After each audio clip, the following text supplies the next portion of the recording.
Hello YouTubers, this is Crystal Witch 2005. Um, excuse me. I've seen a couple other people's videos and what they've done on this subject, and I figured I'd go ahead and tell everybody what I would do for this subject.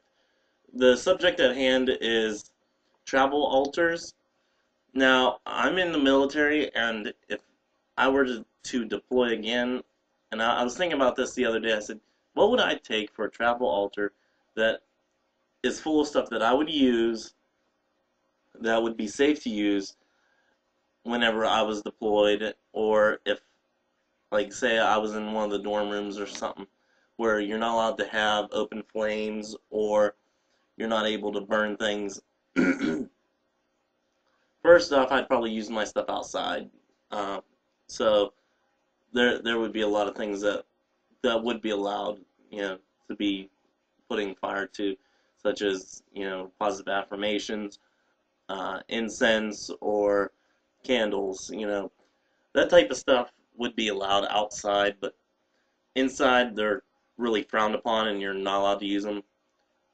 Yeah, my lights are blinking, and I think it might be the spirit in my apartment trying to communicate with me. I'll do another video on him. Really interesting. But I guess I'll just go ahead and dive right into it. I've watched a couple people's videos on it. One is Charming Pixie Flora, and another one is Cute Witch 772. Which, if you're part of, if you're one of the viewers of Pagan Perspective, which I highly suggest everybody go ahead and go view. I'll leave a link down at the bottom of Charming Pixie Flora and of Cute Witch 772. Go to their sites. They're really great people, and I think it would benefit a lot of people to go ahead and go see that. Sorry, my phone. Spam email. Hate it. But yeah, first thing I would take is the Llewellyn Tarot Companion. This is my tarot deck. Comes with the book and the deck. But I would take this with me. I've taken it on past deployments, and even though I wasn't like really into Wicca, I would take my tarot just to get like a quick reading on something, on a situation that I might be dealing with or something like that. And it seemed to work with me, even though I wasn't really into Wicca and wasn't really into the craft yet. But just check out that. Let the camera adjust. The artwork on here, they're really realistic. Let's see if I can get another one. Here's the Ten of Swords. The first one was the Magician. See that? But yeah, they're nice. They're realistic. They seem to work very well for me.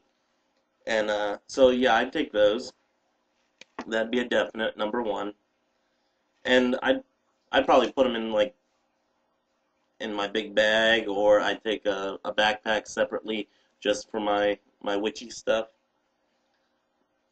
Now, I am not out of the broom closet, so anywhere that I would stay, I'd have to like keep my stuff in a separate section, where it's just my stuff. But and a lot of this stuff is small enough that I can find a spot for it that nobody would really recognize it, or really give two thoughts about. Second one would be the Ascended Masters Oracle deck, and I'll do a video on these. They kind of called to me in a kind of a weird way. They have some cool artwork on there, and the heading on them, oh excuse me, the headings on them pretty much tell what they're about. And these span from all kinds of different religions and backgrounds and everything. Let me find one that a lot of people like. Here's one for, it says Retreat to Nature, and it's a picture of Green Man. Stuff like this where it's very nice. Here's one for Energy Healing. It has Merlin on there.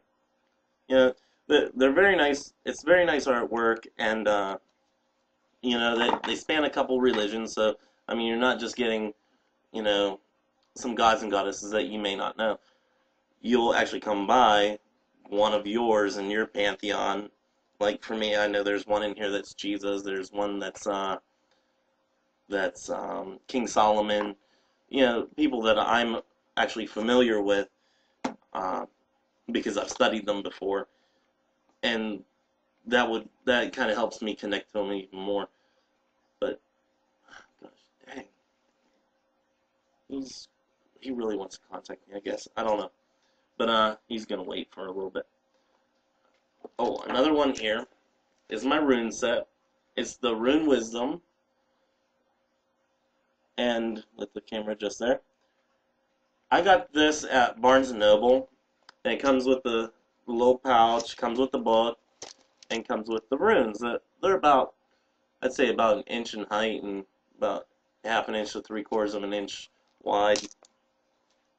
And they don't work for me as well as what other runes did, but I mean, I'll eventually get the hang of these ones. I don't know why they're not working as well. Maybe I need to cleanse them again. I don't know. But I'll figure it out. And I'll probably let you guys know because I'll be super excited and need to tell somebody.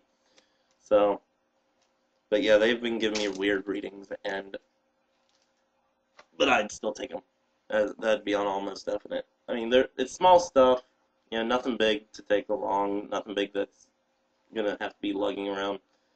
This is my new altar cloth, and it's actually going to get consecrated and probably used for the new moon here in a couple days.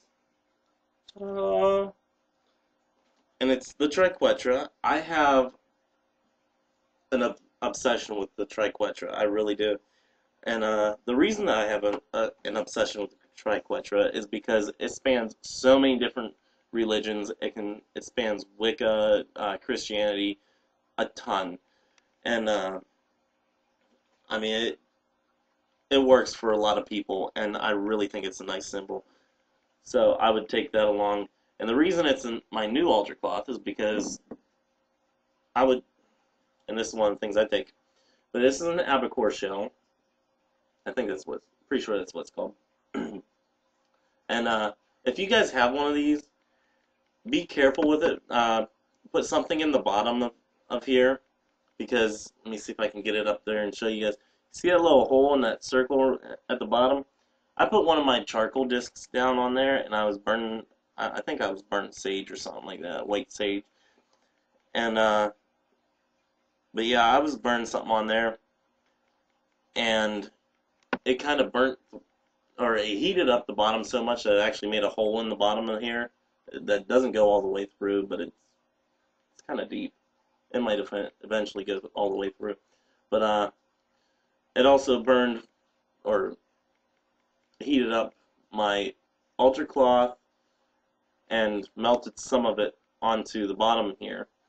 And then it heated up the altar cloth so much it actually started to burn the wood of the TV stand, the TV tray that I was using as a temporary altar. So I take that. I mean, these are like $10. You can get them pretty cheap. I mean, $10 isn't a lot unless you don't have $10 to spend, which I know can be a lot of money at that point. But I'd also take my sage. Now, this is a little tiny bundle that I have of white sage. I actually have these little Tupperware containers or whatever, and you can get these for like $1.50, $2, something like that. Here's regular sage. It smells like hay. If any of you grew up on a farm, you know the smell of hay, and that's what these smell like, and I really, really love them. And I haven't gotten to use those. That's regular sage. And I'd probably take my white sage, which I buy in these big bundles, or in the little tiny bundles. But, and that just smells phenomenal. So, but yes, I take sage. And that's if I would be outside. Sorry, my eye itches. But if I were to go outside, I'd use it to cast my circle and cleanse my circle and cleanse myself and make sure there was no evil or bad energy in there, no evil spirits or bad spirits, because I don't like bad spirits or evil spirits in my circle. That's a big no-no for me. What else?